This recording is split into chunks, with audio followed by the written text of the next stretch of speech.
on, everybody? It's Mark. I'm back. I'm here on behalf of Bergantino to showcase the new Bergantino Super Pre. Long story short, Jim has been hounded for years to do some sort of pedal design, and he already had the technology out of his first amplifier, the Preamp. A lot of shit you could do on that thing, so they thought that that would be a really great way to kind of bridge the gap from amp world to preamp world. So the goal of this was to solve some real world problems for studio engineers as well as live gigging bass players.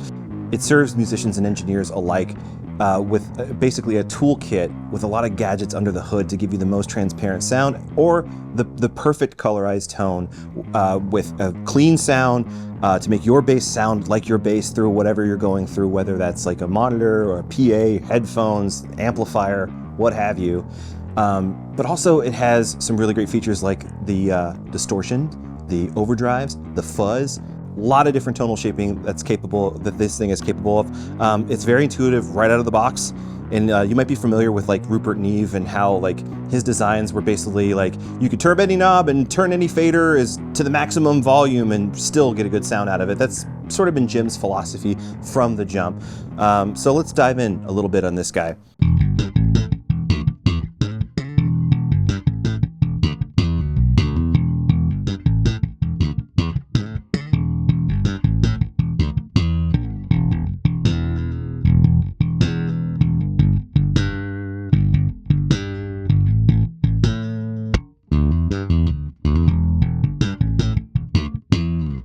Diving right in, we get a very bright, easy to read OLED display. I'll turn the mute off so inputs, you can see the features on there.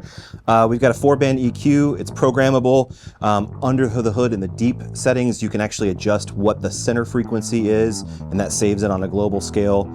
So like you can go, basically it comes out of the box with like the lows at 60 Hertz, the mids are at 250 Hertz, 1K on the high mids, and then the treble is at 4K, and you can adjust it up and down. On this current firmware, which is firmware 2.0, you can do plus 12 or minus 18 dB in 1 dB increments, which is awesome. That's a huge range, especially for like your for the 4-band EQ. Also, you can adjust in the deep menu settings. You can adjust like how wide the Q is. So you can have a really wide Q. So if you're boosting the bass, it's like this. You can have it like narrower or super narrow. So it's adjusting like this. If you're like kind of like looking at a graphic EQ, for instance, we've got overdrive, fuzz, and distortion, and they are mighty, mighty, mighty. And there's a lot of filters underneath that you can actually program in this to get the right sort of sound for you. So like for instance, the fuzz right out of the box has a lot of bite to it. Sometimes players want to have a bit more of that like sort of classic fuzz sound. First thing that I did was when I loaded the fuzz on here, I went right to the low pass filter that's featured in this thing, and I just turned it all the way down to like 1.2 kilohertz. And that just gave this nice, warm, rich fuzz sound that you're gonna hear a little bit later.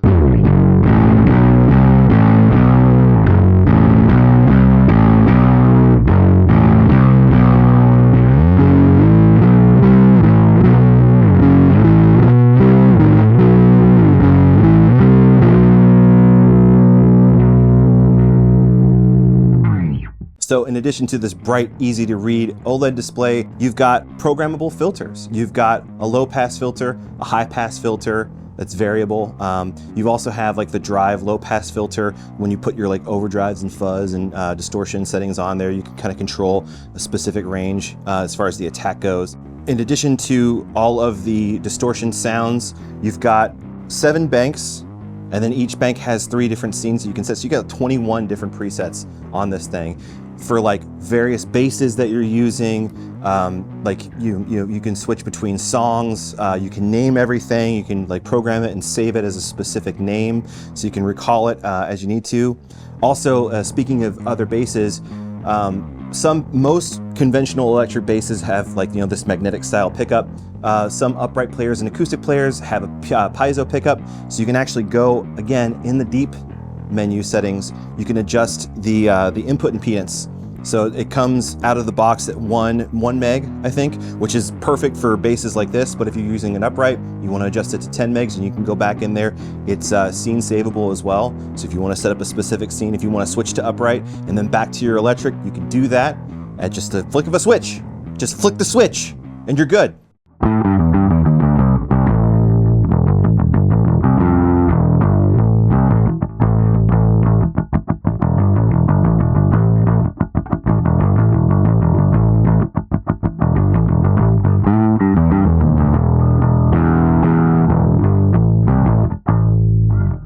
Another really great feature on this is something that's featured in a lot of Jim's amps over the past. It's this VRC, or variable ratio compressor.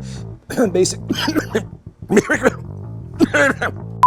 what that means is the more you turn it up, the bigger the ratio. The more you dig into it, it's going to give you real time sort of compression. It's awesome. It's a nice.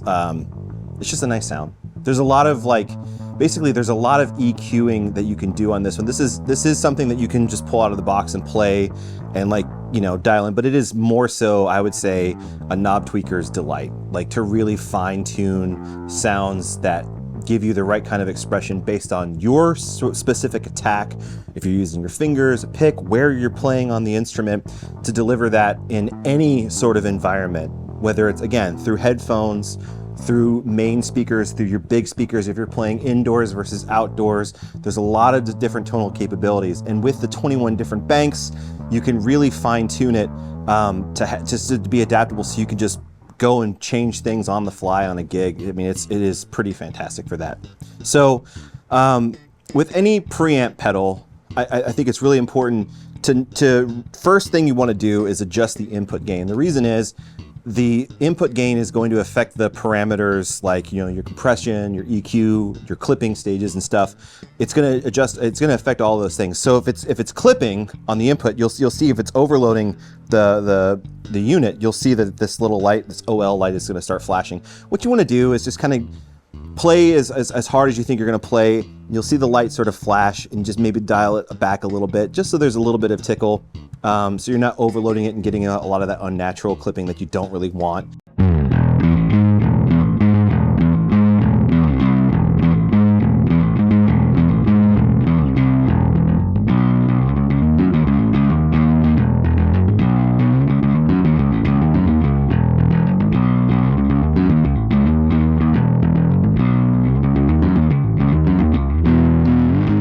So let's talk about a lot of the outputs that are on here. You've got your input, you've got your output for your instrument and your amp. You've got an effects loop. There is an auxiliary 1/8" output. There's also the headphone input as well.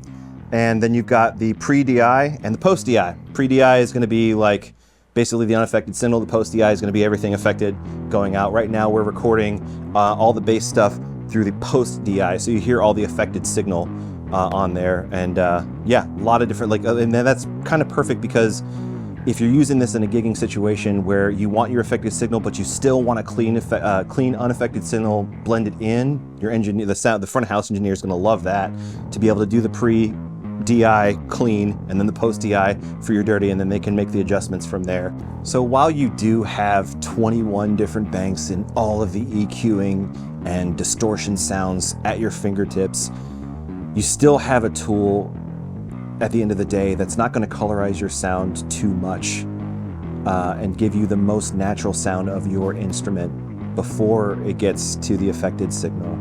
And that's pretty fantastic. I mean, that's true to form with Bergantino. So hope you enjoy it. Fuck off. I don't know.